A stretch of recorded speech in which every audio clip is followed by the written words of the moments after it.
ముగ్గురే పార్టీకి అండగా నిలిచారు, పార్టీనే నమ్ముకున్నారు. అధికారంలోకి వచ్చేంత వరకు తెర వెనుక ఎంతో కృషి చేశారు. వారి త్యాగాన్ని మర్చిపోమని అధినాయకులే ప్రకటనలు చేశారు. కానీ సమయం వచ్చేసరికి మాత్రం మళ్లీ త్యాగాలే చేయమంటున్నారు. చట్టసభలకు వెళ్లాలనే ఆ నేతల ఆశలపై నీళ్లు జల్లుతున్నారు. తెలంగాణ కాంగ్రెస్ తో కాలం కలిసిరాని నేతలు ఎవరంటే ఆ ముగ్గురు నేతల పేర్లు టక్కున చెబుతున్నారు. ఆ ముగ్గురు నేతలు ఎవరు? వారి పార్లమెంట్ ఆశలు నెరవేరే పరిస్థితి ఉందా లేదా?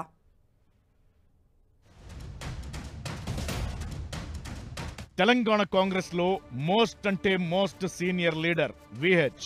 ఈయనతో పాటే పార్టీని నమ్ముకున్న మరో సీనియర్ మాజీ ఎంపీ మల్లు రవి, మరో నేత అద్దంకి దయాకర్. ఈ ముగ్గురికి అసలు కాలం కలిసి రావడం లేదట. పార్టీనే నమ్ముకుని పార్టీ కోసం ఎన్నో త్యాగాలు, పోరాటాలు చేసిన ఈ ముగ్గురు నేతలకు ఎప్పుడూ దురదృష్టం నీడలా వెన్నాడుతున్నట్లే కనిపిస్తోంది. దీంతో చట్టసభలకు వెళ్లాలనే ఆశలు నీరుగారిపోతున్నాయి.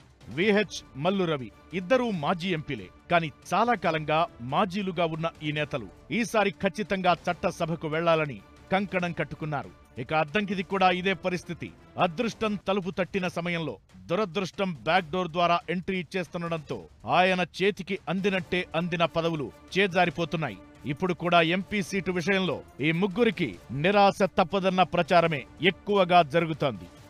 పార్టీకి వీర విధేయులైన ఈ ముగ్గురు చాలా కాలంగా లోక్సభ ఎన్నికల్లో పోటీ చేసే అవకాశం కల్పించాలని పార్టీని కోరుతున్నారు. వీరి విషయంలో పార్టీలో సానుకూల అభిప్రాయాలే ఉన్నా ఆ నేతలు కోరుతున్న స్థానాల విషయంలోనే రకరకాల సమీకరణాలు అడ్డం పడుతున్నాయనే ప్రచారం జరుగుతోంది. సీనియర్ నేత వి హనుమంతరావు ఖమ్మం లోక్సభ సీటు కావాలని చాలా కాలంగా కోరుతున్నారు. కానీ ఆ సీటు కోసం అదే జిల్లాకు చెందిన ఇద్దరు మంత్రులు తీవ్రంగా పట్టుబడుతున్నారు.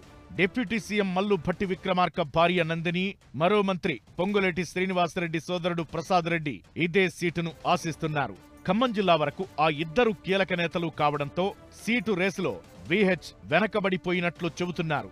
ఇక్కడి నుంచి గాంధీల కుటుంబం నుంచి ఎవరో ఒకరు పోటీ చేసే ఛాన్స్ ఉందన్న ప్రచారం కూడా విహెచ్ అవకాశాలను దెబ్బతీస్తున్నాయి.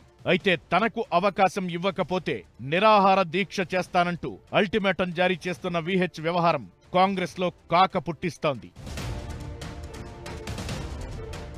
మరోవైపు సీనియర్ నేత మల్లు రవి పరిస్థితి ఇంకాస్త విచిత్రంగా తయారైంది. రాష్ట్రంలో 3 ఎస్సీ రిజర్వ్డ్ లోక్సభ స్థానాలు ఉన్నాయి. 2 సీట్లు మాదిగ సామాజిక వర్గానికి, 1 స్థానం మాల సామాజిక వర్గానికి ఇవ్వాలని పార్టీ భావిస్తోంది. తెలంగాణలో మాదిగలు ఎక్కువగా ఉన్నందున ఈ విధంగా సీట్లు సర్దుబాటు చేయాలనేది కాంగ్రెస్ ఆలోచన.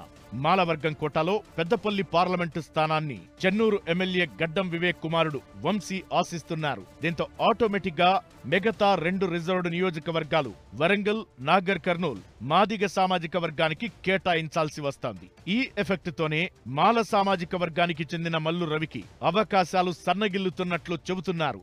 మల్లు రవి మాత్రం గతంలో తాను 2 సార్లు గెలిచానని ఇప్పుడు కొత్తగా సమస్య క్రియేట్ చేస్తున్నారంటూ మండిపడుతున్నారు. ఇదే సమయంలో తనకు ఎట్టి పరిస్థితుల్లో ఎంపీ సీటు కావాల్సిందేనన్న సంకేతాలు పంపేందుకు ఆయనకు ఇటీవల ఢిల్లీలో కేటాయించిన ప్రభుత్వ ప్రత్యేక ప్రతినిధి పోస్టుకు సైతం రాజీనామా చేసేశారు. నాగర్ కర్నూల్ నుంచి మల్లు రవికి అవకాశం కల్పిస్తే పెద్దపల్లి నుంచి గడ్డం వంశీ ఎగ్జిట్ కావాల్సి ఉంటుంది. దీంతో మల్లు రవి అంశం పార్టీలో క్రిటికల్ గా మారుతోంది. ఇక మరో సీనియర్ నేత అద్దంకి దయాకర్. పదవుల దోబూచులాటలో ఎప్పుడూ దయాకర్ వెనకబడిపోతున్నారు. అసెంబ్లీ ఎన్నికల్లో తుంగతుర్తి సీటు, ఆ తరువాత ఎమ్మెల్యే కోటాలో ఎమ్మెల్సీ, రాజ్యసభ ఎంపీ వ్యవహారం, ఇలా ప్రతిసారి అద్దంకి పేరు తెరపైకి రావడం, చేజారడం పరిపాటిగా మారింది.